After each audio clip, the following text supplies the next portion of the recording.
জনগণের জন্য রাজনীতি করে বিএনপি, জনগণ যা চায় তাই করবে দলের নেতাকর্মীরা, মন্তব্য করেছেন ঢাকা মহানগর উত্তর বিএনপির সদস্য সচিব মোস্তফা জামান।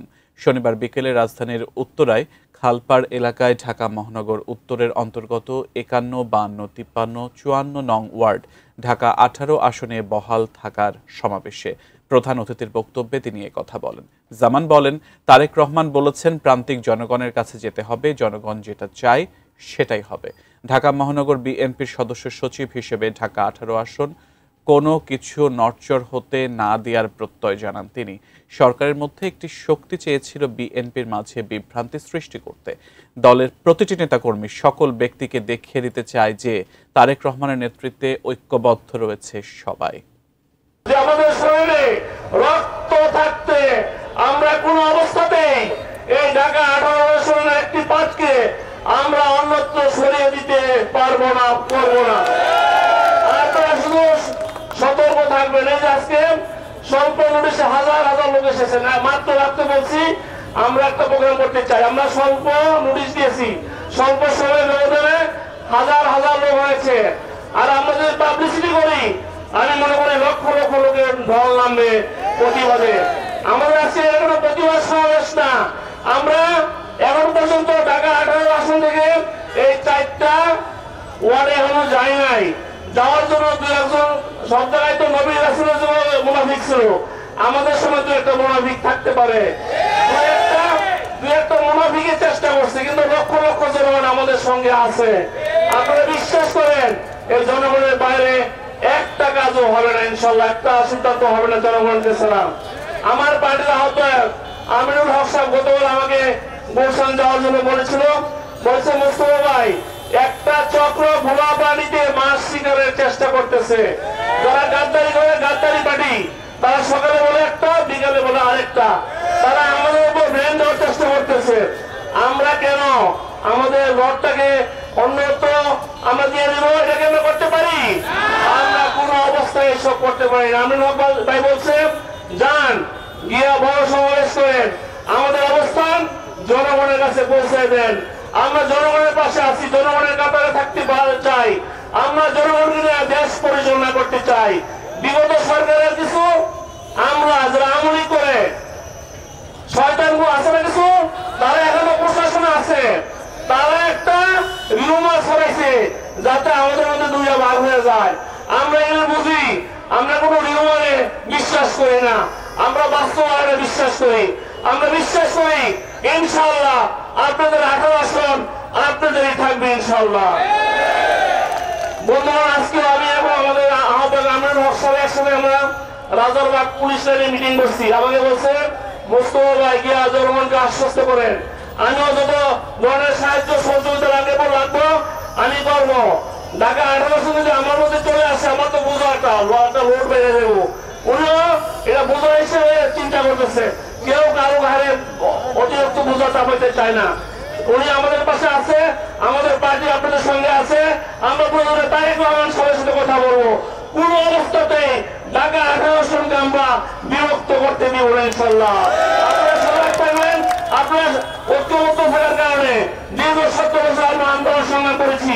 আমরা তারেক রহমানের নেতৃত্বে ঐক্যবদ্ধ ছিলাম।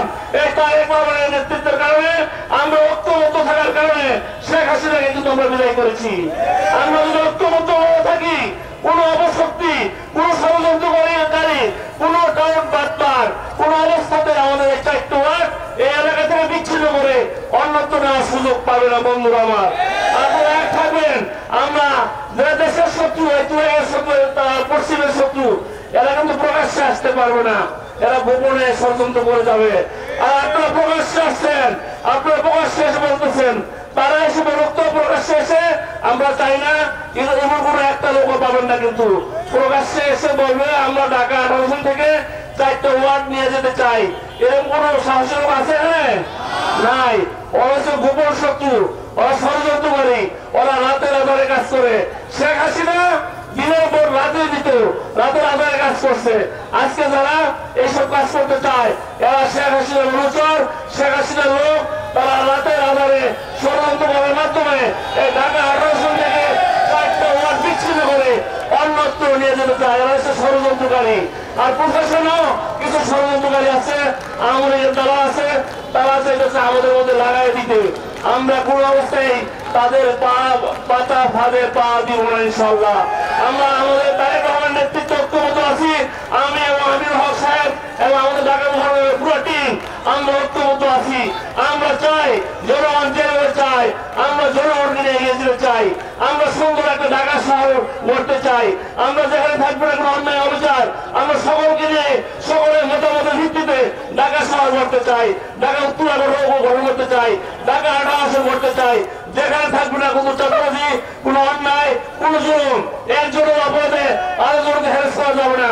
একজনের ভুল করলে এই ভুলের জন্য অন্য আরেকজনকে অ্যারেস্ট করা যাবে না। বাপের ভুলের জন্য ছেলেকে ধরা হয়েছিল বিগত সময়ে, স্ত্রীর সামনে স্বামীকে অত্যাচার করা হয়েছিল, স্বামীর সামনে স্ত্রীকে অন্যায়ভাবে বিভিন্ন ধরনের হ্যারাসমেন্ট করেছিল আওয়ামী লীগের দালালরা। আমরা সেই অবস্থা থেকে বেরিয়ে আসতে চাই।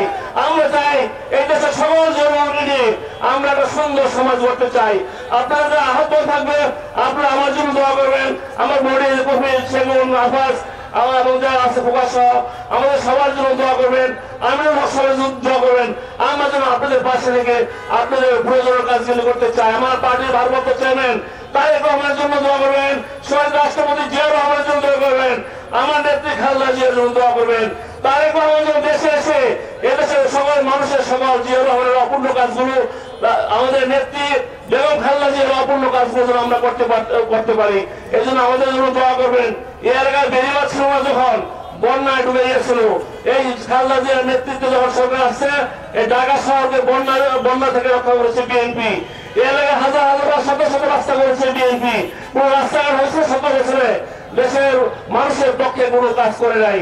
আমরা দেশবাসীর সমর্থনে, দেশবাসীর ভোটে, দেশবাসীর সমর্থনে আগামী নির্বাচনে তারেক রহমানের নেতৃত্বে যদি বিএনপি ক্ষমতা আসে ইনশাআল্লাহ, আমরা বলতে চাই মানুষের কোনো অপূর্ণ চাহিদা থাকবে না। মানুষের সকল চাহিদা ইনশাআল্লাহ আমরা তারেক রহমানের নেতৃত্বে যে সরকার আসবে, সেই সরকারের মাধ্যমে আমরা একটা সোনার দেশ গড়ব।